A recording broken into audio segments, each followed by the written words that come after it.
आइए आज के इस क्लास की शुरुआत करते हैं और क्वेश्चन नंबर 101 को देखते हैं। क्वेश्चन नंबर 101 कह रहा है कि बेलना से इसमें आला होगा, यानी बेलना जो है इससे आपको इसमें आला बनानी है। तो आइए सबसे पहले ये जानते हैं कि इसमें आला कहते किसे हैं। तो इसमें आला का परिभाषा समझिए कि इसमें आला हुआ इसमें मस्तक है जो मसदर से बने और काम का जरिया या आला हो, यानी कि जिससे काम करने का जरिया हो और काम करने का औजार हो, काम करने का सामान हो। जैसे कि चाकू है तो चाकू से हम क्या काम करते हैं, काटते हैं। उसी प्रकार से झाड़ू है, झाड़ू किससे क्या करते हैं, उसे झाड़ू देते हैं। वो एक काम करने का औजार हुआ, काम करने का एक जरिया हुआ। कलम क्या है, कलम भी इसमें आला होगा क्योंकि उससे काम किया जाता है। उसी प्रकार से यहाँ जो बेलना है इससे अगर हम इसमें आला बनाया जाए तो क्या होगा, इसका ऑप्शन नंबर जो है 1 बिल्कुल राइट हो जाएगा, यानी कि बेलन। क्योंकि बेलन से हम रोटी पकाते हैं तो ये काम करने का आला हुआ, काम करने का जरिया हुआ, इसलिए इसमें आला कहेंगे। बात क्लियर है? समझ में नहीं आ रहा है तो आप कमेंट कर देंगे, आपको और बेहतर तरीके से समझाएंगे। चलिए क्वेश्चन नंबर 102 की ओर हम लोग बढ़ते हैं। कह रहा है कि करना से इसमें आला क्या होगा। तो करना से क्या होगा, करो, करनी, कराई, इनमें से सभी। तो करना से क्या होगा, तो करो ये तो आपका नहीं होगा, या आपका जो है कि इसमें आला नहीं है क्योंकि इससे कोई काम करने का जरिया हमको समझ में ही नहीं आ रहा है कि इससे इसमें आला कैसे होगा। ये भी गलत है।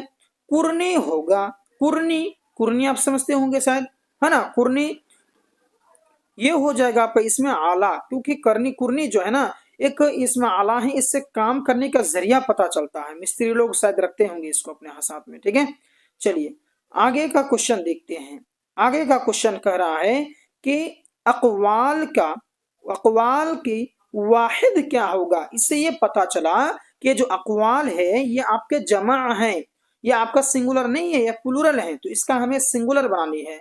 तो अकवाल का वाहिद क्या होगा, कौल, कौलन, कौलन तो बिल्कुल नहीं होगा, कौलैन ये भी नहीं होगा, अकवाल ये भी नहीं होगा, बल्कि ऑप्शन नंबर 1 बिल्कुल राइट, यानी कि आपका हो जाएगा अकवाल का कौल। ये बिल्कुल आपका परफेक्ट बैठ रहा है। अगला देखिए क्वेश्चन नंबर जो है कि 104 कह रहा है कि अलम की जमा क्या होगी, यानी कि अलम की जमा आपसे पूछ रहा है कि अलम का जो प्लूरल है वो क्या होगा। अलाम, अलूम, अलमीन, अलमान। तो बताइए कि अलम की जो जमा है वो क्या है। तो फ्रेंड्स अलम की जो जमा है ना वो हो जाएगा आपका ऑप्शन नंबर ए बिल्कुल राइट, यानी कि आलाम। यहाँ पर अलिफ मद्दा लगेगा, हाँ लगा हुआ, सही है सही है। अलम की जो जमा है वो होगा आलाम, ठीक है। आइए अगला क्वेश्चन की ओर हम लोग बढ़ते हैं। देखिए ये सब समझने समझाने वाला चीज नहीं है, मैं सिर्फ आपको निशानदेही कर रहा हूँ कि कौन होगा, ठीक है। जो समझाने का रहेगा ना मैं खुद आपको बेहतर तरीके से समझाएगा। चलिए वकील की जमा होगी, यानी वकील जो है ना ये सिंगुलर है, तो इस सिंगुलर का प्लूरल क्या होगा। वकुला, वकालत, मौकुल, मुतवक्किल, है ना। तो वकील की जो प्लूरल है, जमा है, वो क्या होगा। तो फ्रेंड्स वकील की अगर जमा आप देखेंगे तो इसका ऑप्शन नंबर ए बिल्कुल राइट हो जाता है, यानी वकला, ठीक है। आइए क्वेश्चन अगला देखते हैं। अगला क्वेश्चन है कि इनमें मुअन्नस की निशानदेही करनी है। निशानदेही का मतलब होता है उसको पहचानना है, बतानी है आपको कि मुअन्नस कौन है इनमें। रूह, दिलबर, निशा, नाशाद या फिर कलम। तो इनमें जो है मुअन्नस कौन है। तो देखिए तो इनमें जो मुअन्नस है वो आपका ऑप्शन नंबर 1 बिल्कुल राइट हो जाएगा, यानी कि रूह। ये जो रूह है ये आपके मुअन्नस हैं। नाशाद ये मुजक्कर में आते हैं, कलम मुजक्कर हैं, दिलबर मुजक्कर हैं। बात क्लियर। अगला देखिए, अगला है कि बामाना लफ्ज को क्या कहते हैं। बामाना का मतलब होता है ऐसे लफ्ज जिसके माना हो, जिसके मतलब हो, है ना, उसको कहते हैं बामाना। लफ्ज को क्या कहते हैं, मुहमल कहेंगे क्या, नहीं कहेंगे, क्योंकि मुहमल जो ना बेमाना लफ्ज को मुहमल कहेंगे। जैसे कि अगर हमने कहा रोटी वोटी, तो यहाँ पर जो वोटी है ना ये हो गया मुहमल, क्योंकि वोटी का क्या माना, कुछ भी माना नहीं है, ये हो गया वोटी। तो ऐसे लफ्ज जिसके माना ना हो उसको कहते हैं बेमाना यानी कि मुहम्मल माना ना हो तो। इस्म का मतलब नाम, तो इसका क्या होगा, कलमा या कलाम, बोलिए कलमा या कलाम। तो दोस्तों कलाम होगा, क्या ये सॉरी सॉरी सॉरी कलमा होगा। कलाम का मतलब होता है बात, जो हम लोग बात बोलते हैं ना वो कलाम बोलते हैं, कलाम मतलब बात। तो बा माना जिसके माना हो उसको कहेंगे कलमा। आप लोग जब ग्रामर जब पढ़ रहे थे ना उर्दू का वाहिद, उसी समय में आपको पढ़ाया था ना कि जो बामाना लफ्ज को क्या कहते हैं, बामाना लफ्ज को आप कलमा कहेंगे। चलिए अगला देखिए कि जो नाम रिश्ता के बिना पर हो उसे क्या कहते हैं।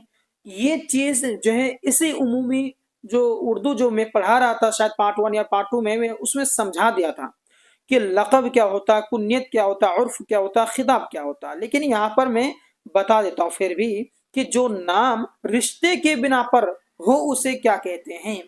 तो जो नाम रिश्ते के बिना पर हो उसे हम लोग कहते हैं उर्फ। उर्फ रिश्ते के बिना पर का मतलब होता है कि जैसे कि आपको कोई पहचानता नहीं है लेकिन आपके अब्बू को पहचानता है, आपके अम्मी को पहचानता है, तो आपको नहीं पहचानता लेकिन आपको आपके अब्बू की वजह से पहचानता है, तो आपका जो नाम लेगा ना वो आपके अब्बू के नाम के साथ आपका नाम लेगा, आपके जो चचा है ना उसके नाम के साथ आपका नाम लेगा, तो उसे कहते हैं उर्फ, यानी अपने रिश्तेदारों की तरफ निस्बत हो।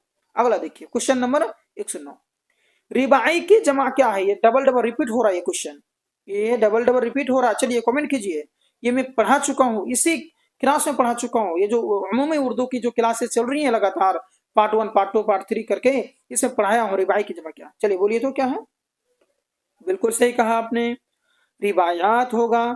चलिए अगला देखिए, अगला क्वेश्चन हम लोग देखेंगे क्या है कि ईदगाह क्या है। ये जो ईदगाह है ना ये आपकी क्या है। आपके सामने में ऑप्शन है, इसमें आला है, इसमें आला तो होगा ही नहीं ना, अभी मैंने आपको पढ़ाया। इसमें आला का मतलब होता है जो कि काम करने का औजार हो, जरिया मालूम पड़े, है ना, झाड़ू है ना, चाकू, ये सब का एग्जांपल दिया मैंने। इसमें ज़रफ क्या होता है, चलिए बोलिए तो इसमें ज़रफ क्या होता है। इसमें ज़रफ होता है जो किसी जगह को रिप्रेजेंट करता हो, किसी जगह को निशानदेही करता हो। तो ईदगाह क्या है, एक जगह है नमाज पढ़ने का, ईद पढ़ने का। तो इसमें ज़रफ का क्या मतलब होता है, कोई किसी जगह को बताए, हाँ उसको क्या कहते हैं इसमें ज़रफ। तो ये हो गया आपका इसमें ज़रफ। अगला देखिए, इसमें फाइल नहीं होगा, इसमें फाइल जो है ना काम करने वाले को इसमें फाइल बोलते हैं, ठीक है। अच्छा जी, अगला है क्वेश्चन 111 में कि खबर की जमा क्या होगी, यानी जो खबर है ना उसकी प्लूरल आपको बतानी है कि खबर का प्लूरल क्या होगा।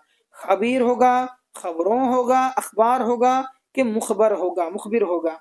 तो देखिए खबर की अगर प्लूरल की बात किया जाए तो आप लोग जानते होंगे कि अखबार होगा, ऑप्शन नंबर 3 बिल्कुल राइट, यानी कि अखबार होगा। बोलते नहीं कि घर में अखबार नहीं है क्या, तो अखबार खबर की जमा है। अखबार इसीलिए न्यूज़पेपर को अखबार कहा गया, यानी अखबार का मतलब कि वो क्या है, खबरों का संग्रह है, बहुत तरह के खबर उसके अंदर में छुपे हुए रहते हैं, इसीलिए उसका नाम ही हो गया है कि अखबार। खबर की जमा क्या होगी, अखबार होगी। आइए अगला क्वेश्चन की ओर हम लोग बढ़ते हैं। कह रहा है कि नूर की जिद क्या होगी। तो आइए सबसे पहले ये जानते हैं कि जो नूर है ना मतलब कि नूर की जो जिद है ना, तो जिद का माना क्या होता है। तो जिद का ये माना होता है उल्टा।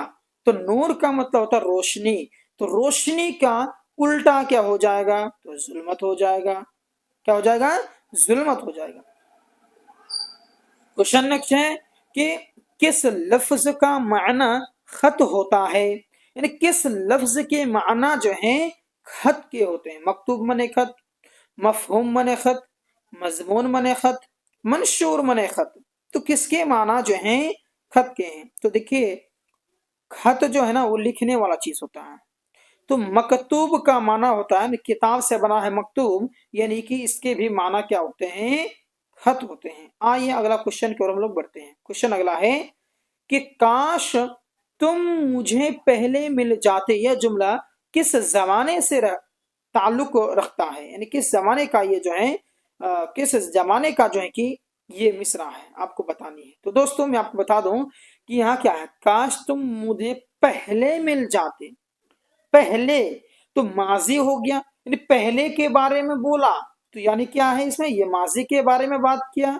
अच्छा जी, अब यहाँ पर है सवाल है कि माजी मुताल्लिक के मुतलक है या कि माजी तमन्नाई है। तो देखिए यहाँ पर काश आ रहा है, यानी कि आरजू, तमन्ना, इच्छा, अपने अंदर की जो ख्वाहिश है उसको, ख्वाहिश से जज्बात को बयान कर रहा है कि काश तुम मुझसे पहले मिल जाते, तो यह तमन्ना हो रहा भाई, तो यहाँ पर हो जाएगा माजी तमन्नाई। इसका ऑप्शन नंबर 4 बिल्कुल राइट होगा। अगला देखिए, अगला क्वेश्चन है कि जज्बा की जमा क्या होगी, कि जज्बा जो है इसका प्लूरल क्या हो जाएगा। जज्बातों, जज्बों, जज्बात, मजजूब। तो जज्बा की जमा क्या होगी, तो जज्बात होगी। इसका ऑप्शन नंबर 3 बिल्कुल राइट। अगला देखिए, अगला क्वेश्चन है कि फलक की जमा क्या होगी। फलक जो है उनकी जमा क्या होगी, तो फलक की जमा अफलाक होगी। फलकियात, फलीक, मफलूक गलत है। अगला देखिए, अगला है कि दर्जे में इसमें मारिफा यानी कि खास कौन है। इसमें मारिफा का मतलब होता है खास, तो इनमें जो है खास कौन है। आदमी, इंसान, बुजुर्ग, डॉक्टर अंबेडकर। तो भाई आप मुझे बताएं मारिफा का मतलब क्या होता है, खास होता है। तो आदमी तो क्या आदमी, कौन सा आदमी, इंसान कौन सा इंसान, बुजुर्ग कौन सा बुजुर्ग, कोई लिमिट ही नहीं है भाई। ये नकिरा के कैटेगरी में आ गए हैं। डॉक्टर अंबेडकर जो है ये खास हैं, तो यही हो गया आपका इसमें मारिफा। आइए अगला क्वेश्चन की ओर हम लोग बढ़ते हैं। क्वेश्चन देखिए अगला, इसमें कह रहा है कि वह नाम जो किसी खूबी या ये बड़ाई की बिना पर, है ना, आवाम की तरफ, या बुराई होगा शायद यहाँ पर, बुराई की बिना पर आवाम की तरफ से दिया जाए उसे क्या कहलाता है। यानी जो नाम, चाहे किसी के अंदर में खराबी हो, चाहे किसी आदमी के अंदर में खूबी हो, उसकी बिना पर जो उसका नाम रखा जाता है उसे क्या कहते हैं। खिताब, लक़ब, तखल्लुस, कुन्नियत। तो क्या कहते हैं उसको, तो देखिए दोस्तों, उसे हम लोग कहते हैं भाई लक़ब कहेंगे। क्या कहेंगे, लक़ब कहेंगे, खिताब नहीं कहेंगे। खिताब तो होता है ना जो सरकार की तरफ से, हुकूमत अंजुमन की तरफ से जो नाम दिया जाए, खिताब कहते हैं, है ना। तखल्लुस भी नहीं कहेंगे, क्योंकि तखल्लुस जो है शेर व शायरी के अंतिम में जो शायर होते हैं वो अपने नाम के साथ साथ किसी और लफ्ज़ का इस्तेमाल करते हैं, वो तखल्लुस हुआ। तो जो है इनका जो सही है वो आपका हो जाएगा ऑप्शन नंबर 2 बिल्कुल राइट, यानी कि लक़ब। अगला देखिए, अगला क्वेश्चन है कि घबराना का हासिल मजदर होगा घबराहट, घबरालू, घबराओ, गंभ, ये गंभर, गंभीर। क्या हो जाएगा दोस्तों, तो मैं आपको बताना चाहूंगा कि घबराहट हो जाएगा, क्योंकि जो पार्ट 4 में बताया था, समझाया था, उसमें ये चीज आई थी हासिल मजदर के बारे में, तो मैंने आपको समझाया था, है ना। घबराहट हो जाएगी इसका ऑप्शन राइट। अगला देखिए 120, रोशन कमरा में रोशन क्या है। रोशन कमरा में रोशन क्या है, इसमें आला है, इसमें ज़रफ है, इसमें सिफत है, इसमें फेल है। तो रोशन कमरा ना, तो रोशन कमरा ये चीज क्या है भाई, ये आप यहाँ कमरे का जो है ना, यहाँ पर सिफत बता रहा है, कमरे की सिफत बता रही है, विशेषण बता रही है कि कमरा कैसा है, तो रोशन वाला है, रोशनदार कमरा है। तो सिफत जो बताया, विशेषण बताया, उसके अंदर में जो खूबी बताया, तो वही हो गया सिफत ना। सिफत का परिभाषा क्या होता है, किसी की अच्छाई बुराई, किसी का कैफियत बता देना। चलिए अगला देखिए, अगला है कि अगला है कि जैद, यहाँ पर टाइपिंग मिस्टेक हो गया, दाल स्ट्रॉ आ गया। जैद आम खाता है। जैद क्या खाता है, आम खाता है। इस जुमले में खाता है क्या है, तो भाई खाता है क्या होगा। तो दोस्तों मैं आपको बता दूं कि खाता है ना, वो क्या है, काम है कि नहीं है। खाना, कोई भी चीज खाना क्या है, काम है, तो हो गया आपका फेल। ऑप्शन नंबर 2 बिल्कुल राइट। अगला देखिए, कल मैं मुशायरा में जाऊंगा, ये जुमला किस जमाने से ताल्लुक रखता है। तो जमाना 3 तरह के होता है, एक होता है माजी, हाल, मुस्तकबिल। माजी मैंने गुजरा हुआ, हाल मैंने चल रहा है, मुस्तकबिल मैंने आएगा।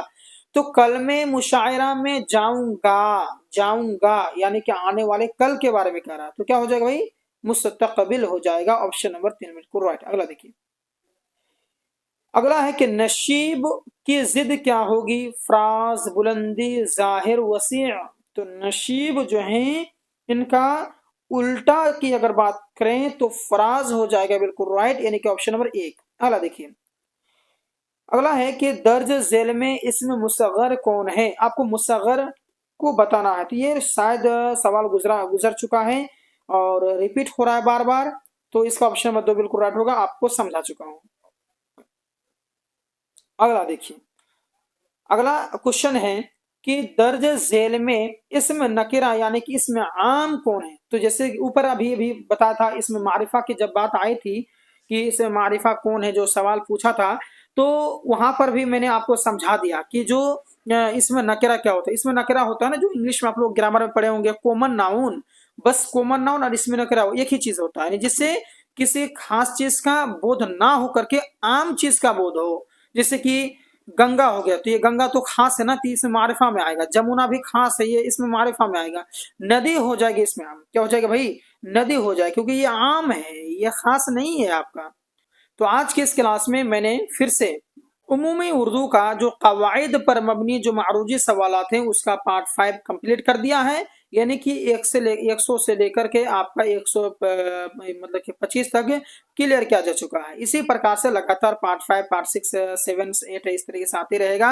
आप लोगों से गुजारिश है कि आप लोग प्रत्येक पार्ट्स को देखा करें। सबका लिंक आपको प्ले लिस्ट में, जो ग्रामर का जो एक प्ले लिस्ट बना हुआ है उर्दू कवायद पर मबनी, उसी ग्रुप में आप लोग जाकर के सभी चीज को देख लेंगे। डिस्क्रिप्शन में आपको लिंक मिल जाएगा।